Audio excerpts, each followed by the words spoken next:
Some family secrets stay buried forever, others explode so spectacularly that everyone is forced to choose a side. When my uncle announced he was leaving our family to join a spiritual community, everyone thought he'd lost his mind. My grandmother cried. My aunt begged him to stay. My cousins stopped speaking to him. But 6 months later, we discovered the cult wasn't the real story. It was just the perfect excuse. My name is Nathan, and this is how one lie nearly destroyed our entire family. Growing up, Uncle Mark was everyone's favorite. He was funny, generous, the first person to volunteer whenever someone needed help. He'd been married to my Aunt Lisa for 23 years. They had 2 daughters. From the outside, they looked like the happiest family in town. Then everything changed. One Sunday afternoon, Mark called an emergency family meeting. Everyone showed up expecting bad medical news. Instead, he stood in my grandmother's living room and calmly announced, "I found a new purpose in life." He said he'd been attending meetings hosted by a spiritual group that promised freedom from material possessions and emotional suffering. According to him, modern society was built on lies. Families held people back. Marriage was a distraction. He claimed he'd finally discovered who he really was. Nobody knew what to say. Aunt Lisa stared at him in complete disbelief. Finally, she asked, "What about your daughters?" Mark lowered his head.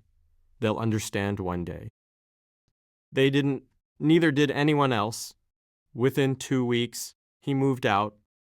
He donated most of his clothes, sold his truck, closed his social media accounts, even changed his phone number. It was as though he'd vanished overnight. The family was devastated. Grandma blamed herself. She kept asking whether she'd done something wrong while raising him. My cousins refused to celebrate holidays. Aunt Lisa barely slept. The whole situation felt unreal. At first, we believed everything Mark told us. The group certainly looked convincing. Their website was full of smiling families, community gardens, meditation retreats, volunteers helping strangers, nothing obviously sinister. But something never sat right with me.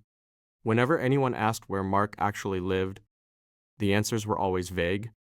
Whenever someone asked to visit, the invitation never came. It was always, "Not yet." One evening, my younger cousin Emma called me crying. She'd accidentally received a bank notification that still listed one of Mark's old accounts. Instead of donations to the spiritual group, there were frequent hotel charges, expensive restaurants, jewelry, stores. None of it made sense. If he'd truly abandoned material possessions, why was he spending more money than ever? Curiosity turned into suspicion. I started doing something that honestly felt ridiculous. I searched public social media posts near the addresses listed on those transactions. At first, nothing. Then I found a photograph posted by a woman celebrating her birthday at an upscale resort. Standing in the background was Uncle Mark, holding her hand. He wasn't wearing simple robes. He wasn't meditating. He was smiling like a man on vacation. I stared at that picture for nearly 5 minutes. There had to be another explanation, right? I sent the photo to my older brother. His reply came almost instantly. "Who's the woman?" That was the question nobody could answer, until Aunt Lisa recognized her.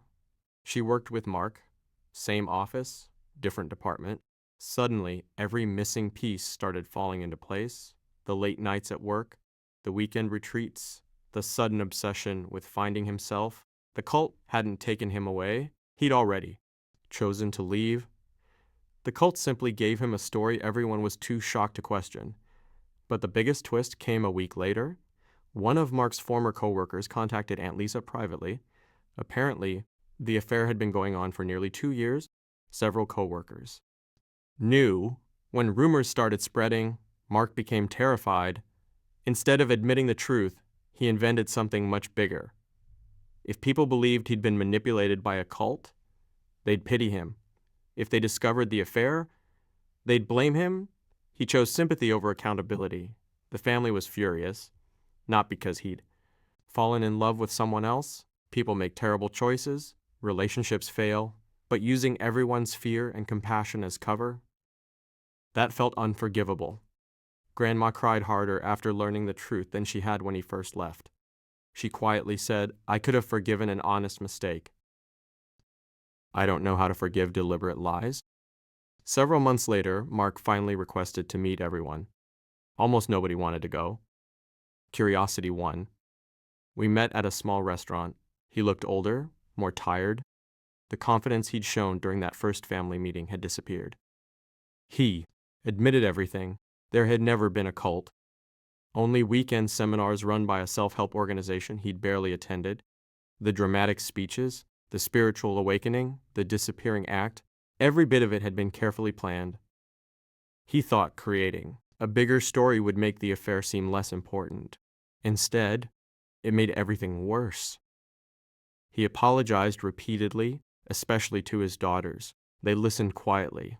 When he finished, his oldest daughter asked one question: "If you'd simply told us the truth, do you think we'd hate you more than we do now?" Mark couldn't answer, because deep down, he already knew. Lies grow. Truth usually hurts once. Deception hurts over and over again. After the meeting, Aunt Lisa finalized the divorce. Mark moved to another city with the woman he'd left his family for. Ironically, that relationship lasted less than a year. Once the excitement disappeared, they realized it had been built on dishonesty from the beginning. Today, my cousins are doing well. Aunt Lisa rebuilt her life. Grandma still keeps an old family photo on her fireplace. Mark is in it. She refuses to remove it, not because she approves of what he did, because she says pretending someone never existed doesn't heal anything. Looking back, I don't think the affair was what truly shattered our family. It was the manipulation. We spent months worrying he'd been brainwashed, praying for him, defending him, feeling sorry for him, all while he knew exactly what he was doing. That betrayal reached far beyond his marriage. It touched every single person who loved him. If there's one lesson I learned from all this, it's that people often create complicated lies to avoid simple truths. But eventually, the truth catches up anyway, and by then, the damage is usually much greater than honesty would have caused. If you've ever discovered a family secret that completely changed the way you saw someone you trusted, share your story in the comments below.